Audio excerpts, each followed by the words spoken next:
O Parasita Azul, A Parasita Azul, conto de Machado de Assis. Este é o primeiro vídeo, parte 1 deste conto. Volta ao Brasil. Há cerca de 16 anos, desembarcava no Rio de Janeiro, vindo da Europa, o senhor Camilo Seabra, goiano de nascimento, que ali fora estudar medicina e voltava agora com o diploma na algibeira, quer dizer, na bolsa, na sacola, e umas saudades no coração. Voltava depois de uma ausência de 8 anos, tendo visto e admirado as principais coisas que um homem pode ver e admirar por lá, quando não lhe falta gosto nem meios, quer dizer, nem dinheiro, né?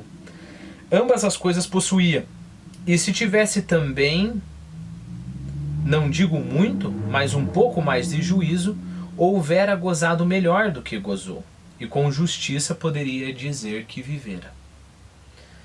Não abonava muito, quer dizer, comprovar, afirmar aqui, ok? Não abonava muito os seus sentimentos patrióticos o rosto com que entrou na barra da capital brasileira. Então não era o rosto saudoso, né, e alegre de uma pessoa vendo a sua terra. Trazia-o fechado e merencório. Merencório é um outro jeito de falar melancólico. Merencório. Como quem abafava em si alguma coisa que não é exatamente a bem-aventurança terrestre. Arrastou um olhar aborrecido pela cidade que se ia desenrolando à proporção que o navio se dirigia ao ancoradouro. Quando veio a hora de desembarcar, fê-lo com a mesma alegria com que o réu transpõe os umbrais do cárcere. O escaler, quer dizer, a embarcação miúda, afastou-se do navio em cujo mastro flutuava uma bandeira tricolor. Bom, então é aquele tipo de barco, né, que não pode ancorar muito próximo à terra, lá longe, você precisa de um escaler para trazer as pessoas para a terra, né? E conforme o escaler ia se afastando da embarcação com a bandeira da França, Camilo murmurou consigo: adeus, França. Depois envolveu-se num magnífico silêncio e deixou-se levar para a terra. O espetáculo da cidade, que ele não via há muito tempo, sempre lhe prendeu um pouco a atenção. Não tinha, porém, dentro da alma alvoroço de Ulisses ao ver a terra da sua pátria. Lembre-se do seguinte: basicamente o tema da Odisseia é de Ulisses voltando para sua pátria, né? Você tem Ulisses ficou bastante tempo longe. Ele ficou 10 anos entre cerco e guerra de Troia, né? E aí depois desses 10 anos, Troia foi conquistada e os heróis gregos, entre eles Ulisses, voltaram para suas terras, né? Aconteceu um monte de desgraça com todos os heróis, quase todo mundo se ferrou, os heróis gregos. Mas Ulisses, ele passou 10 anos nessa viagem, mais 10 anos nessa viagem de volta, né? Então teve uma feiticeira que prendeu ele numa ilha, não queria deixar ele sair, e várias outras coisas. E é claro, quando ele chega em casa, ele sente uma alegria profunda, né? Não era esse alvoroço de Ulisses ao ver a sua terra, pátria, que o nosso Camilo sentia. Era antes pasmo e tédio. Comparava o que via agora com o que vira durante longos anos e sentia a mais e mais apertar-lhe o coração a dolorosa saudade que o minava. Encaminhou-se para o primeiro hotel que lhe pareceu conveniente e ali determinou passar alguns dias antes de seguir para Goiás. Jantou solitário e triste, com a mente cheia de 1000 recordações do mundo que acabava de deixar.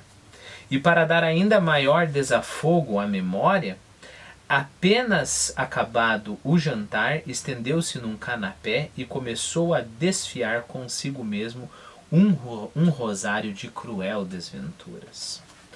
Na opinião dele, nunca houvera mortal que mais dolorosamente experimentasse a hostilidade do destino.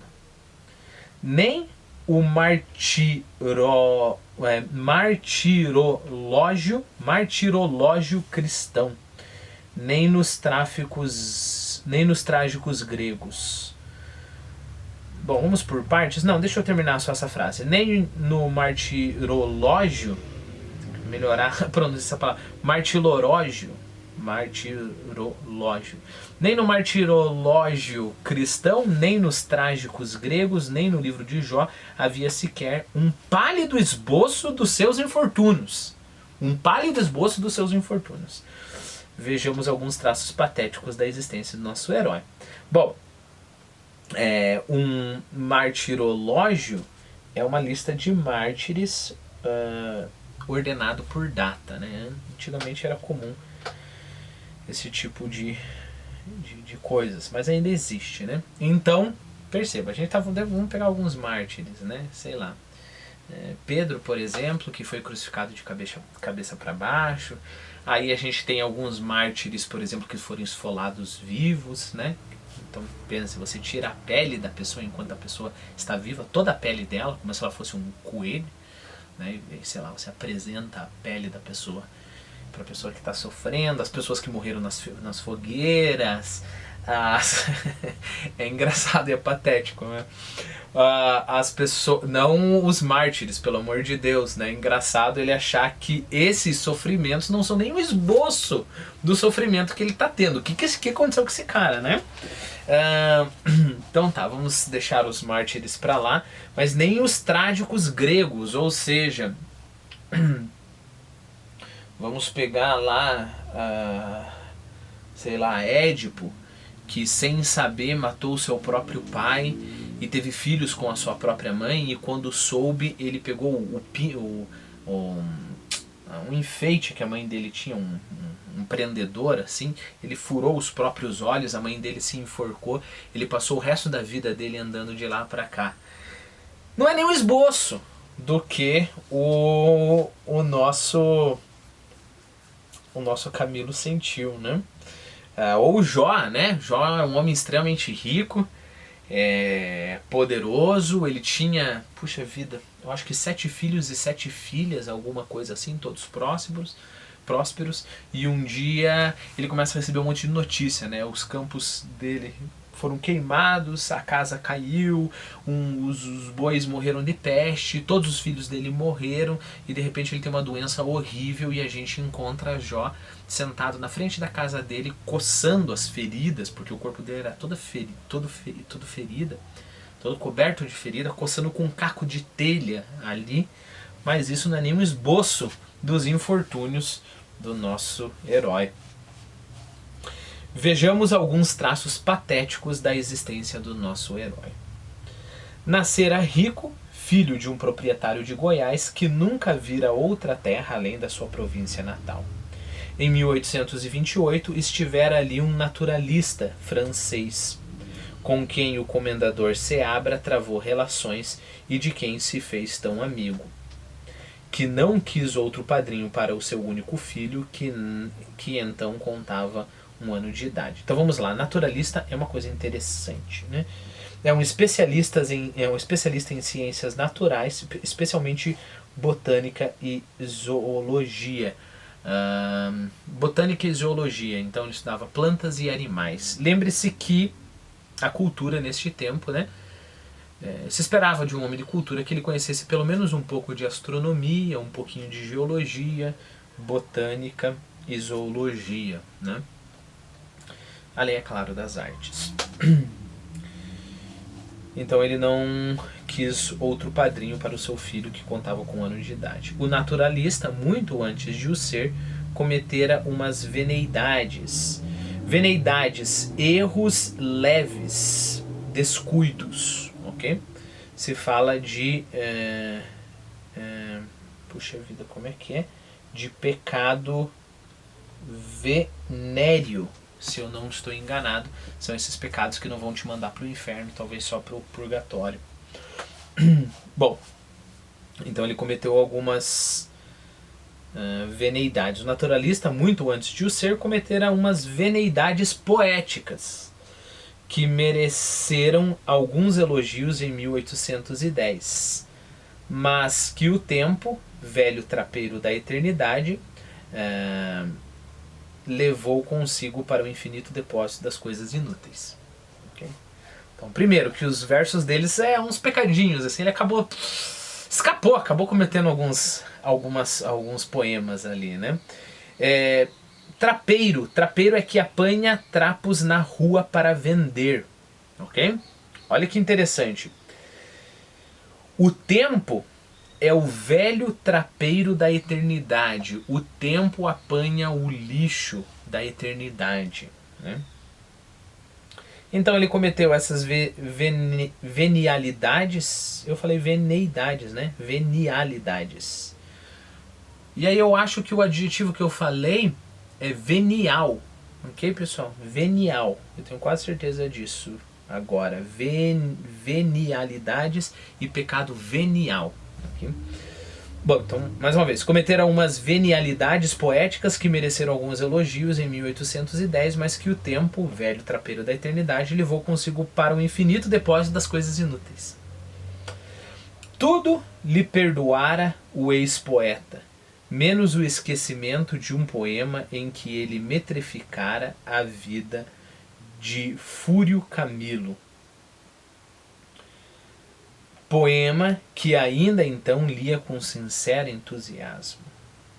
Como lembrança dessa obra da juventude, chamou ele ao afilhado Camilo, e com esse nome o batizou o padre Maciel, a grande aprazimento da família e seus amigos.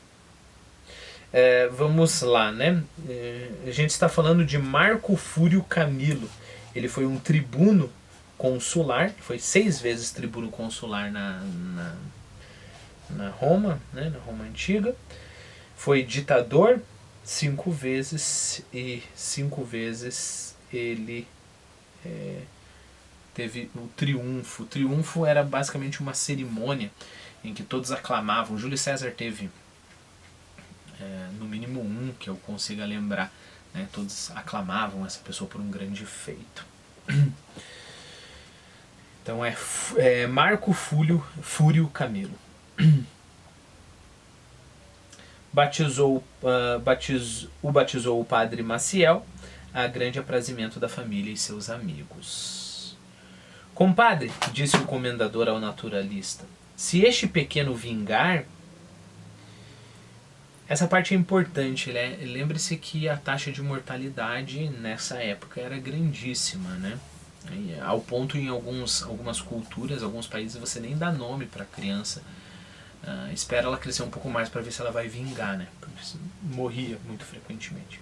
Se este pequeno vingar, hei de mandá-lo para a sua terra, a aprender medicina ou qualquer outra coisa em que se faça homem.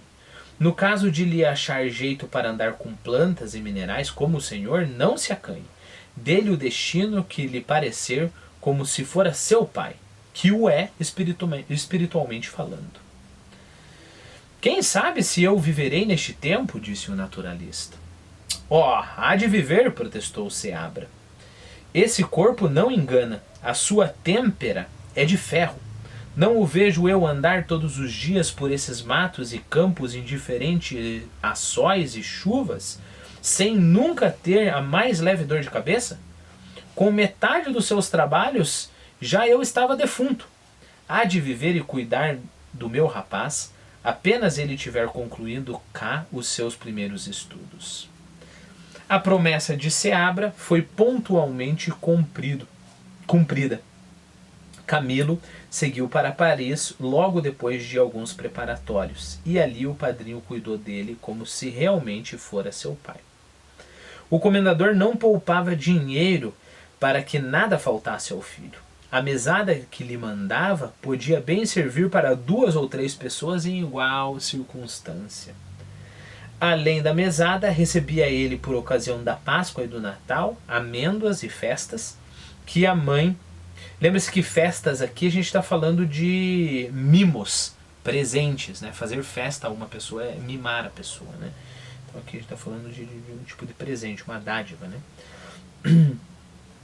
Por ocasião da Páscoa e do Natal, amêndoas e festas que a mãe lhe mandava e que lhe chegavam às mãos debaixo da forma de alguns excelentes 1000 francos.